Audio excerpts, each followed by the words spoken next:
Hello everyone. So today's topic is Coriolis component of acceleration. So we know that acceleration usually has two components whenever a link is rotating. If the link is in pure rotation, the acceleration has two components. One is linear component, one is radial component, and one is tangential component. Okay, and when is it happening? It's happening whenever a link is in pure rotation. It means about this fixed point O, the link is in continuous rotation. Then it will have a radial component and a tangential component. I will just show the radial component will be inwards, which is this one.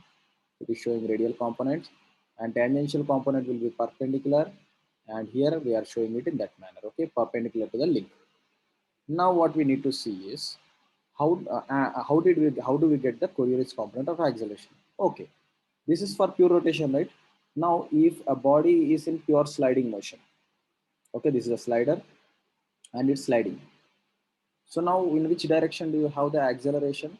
The acceleration is along the motion. Okay, so you call it just the acceleration which is along the motion, and you know the direction as well as magnitude. Then where did this Coriolis component of acceleration come? So this came up whenever you have a link which is rotating as well as translating. Okay, so this is for rotation and this is for translation. So whenever you have rotation plus translation, then you will get Coriolis component of acceleration.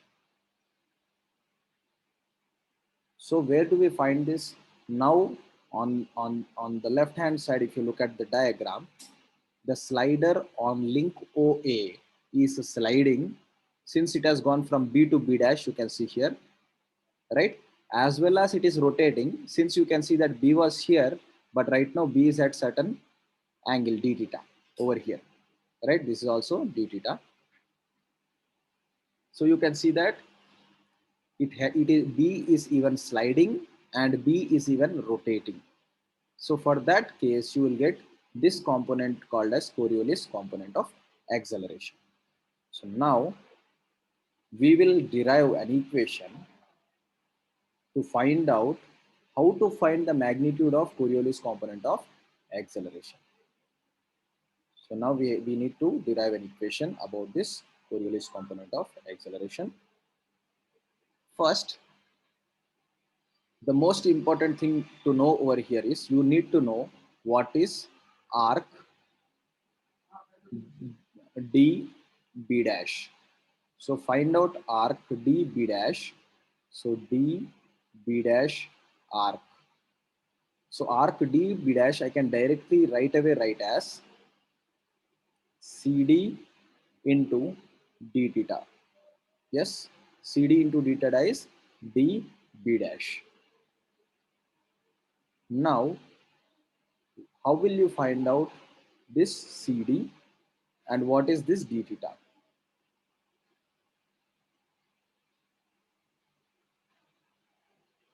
We can see that CD is a linear distance, right? CD. So there is a velocity along the sliding, right? So this is the direction of velocity along sliding.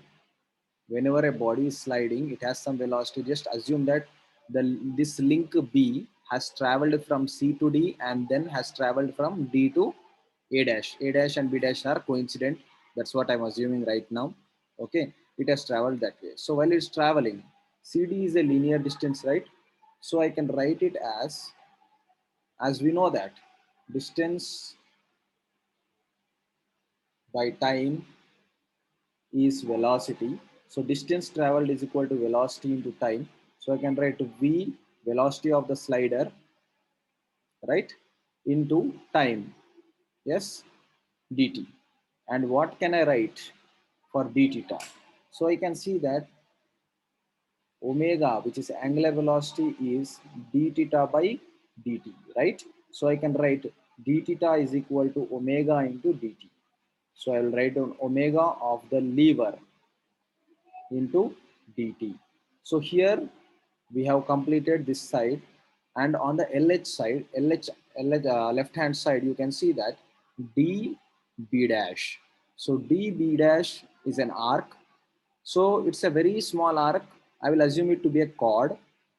And supposing that it is starting from the rest, we know few things whenever a body starts from rest, right? So what do you write? You know the equation which corresponds to the distance, or sorry, the displacement is equal to half times acceleration times t square, half at square. S is equal to half at square, and here S is for us d b dash is equal to half a dt square. Okay, just substitute this value here, half a dt square. You can see that I can cancel few things on LHS and RHS side. So dt and dt gets cancelled, and here I will get acceleration as acceleration is equal to 2 times velocity of slider times angular velocity of lever. So this is the formula to find out the Coriolis component of acceleration. This is called Coriolis component of acceleration. Let me write it down. Coriolis. Fine. Okay. Thank you guys for listening.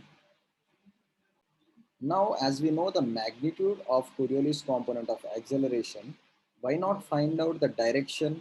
Because acceleration needs both magnitude and direction. So I would like to take few cases over here. So first case, I'm drawing one of the links, and then we will take the second case. We will draw a link.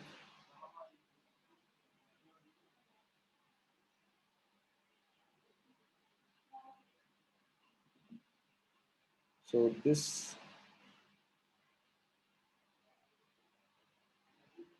is the link for second case, and let's try a link for third case, and let's try a link for fourth case. So I hope you remember that all these are the links on which we have both the slider, and the link is rotating with pure rotation, but the slider is sliding on the link. So making it have both rotation as well as reciprocating motion. So just see, you'll understand very clearly. Each link I'm drawing with a different color so that you can differentiate easily. So let's say that here you have a slider 1, and then you have another slider here. Yes, and then you have a slider here, and then you have a slider here. So here the motion can be in different manners. So I am going to state the motion. Yeah, here it is clockwise, here it is clockwise, here it's anti-clockwise, here it is anti-clockwise. Now coming to the motion, suppose the link is rotating clockwise, but the slider is going upwards. This is the motion of the slider. Okay. The link is moving still clockwise, but the slider is going downwards. This is another case. Here, the link is moving anti-clockwise, the slider is going upwards. The link is moving anti-clockwise, the slider is moving downwards. So these are the four cases. Okay. It means we are defining using the motion of the link as well as motion of the slider. We are making a combination of these both. Okay, so this is a slider motion. I'll just write down slider motion, right? Upwards, downwards, then upwards, downwards. And this is omega, which will be given. This is omega, and this is slider motion V. Yes. So now let's take the first case. For the first case, when you check it out clearly, that whenever the slider is moving up and the link is rotating clockwise, just rotate the motion of the slider clockwise to 90 degrees. Okay, since the motion of link is rotating clockwise, the slider motion also is rotated for 90 degrees in the same motion, which is clockwise motion. So this is the direction of your Coriolis component of acceleration. So for better understanding, I think that we'll change the color of that Coriolis component, right? Yes. So this is the direction of Coriolis component.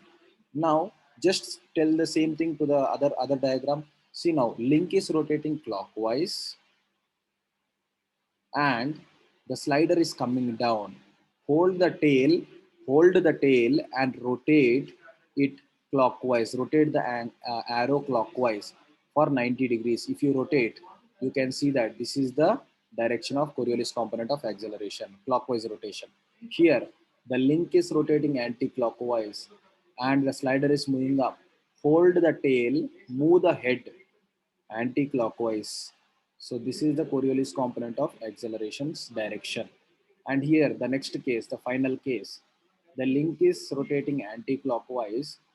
The slider is coming down, right? So now hold the tail and rotate the motion of the slider in the anti-clockwise direction. So you will get the direction to be this side. So what are these? These are all the Coriolis component of acceleration's directions. So I'll write this is A Coriolis.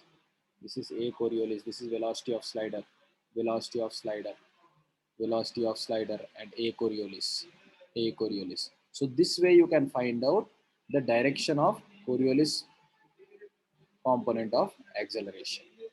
And this Coriolis component of acceleration is drawn instead of tangential acceleration. There is no tangential acceleration to the link which has Coriolis acceleration. Okay, so these are the important points which I wanted to share. Okay, thank you for today.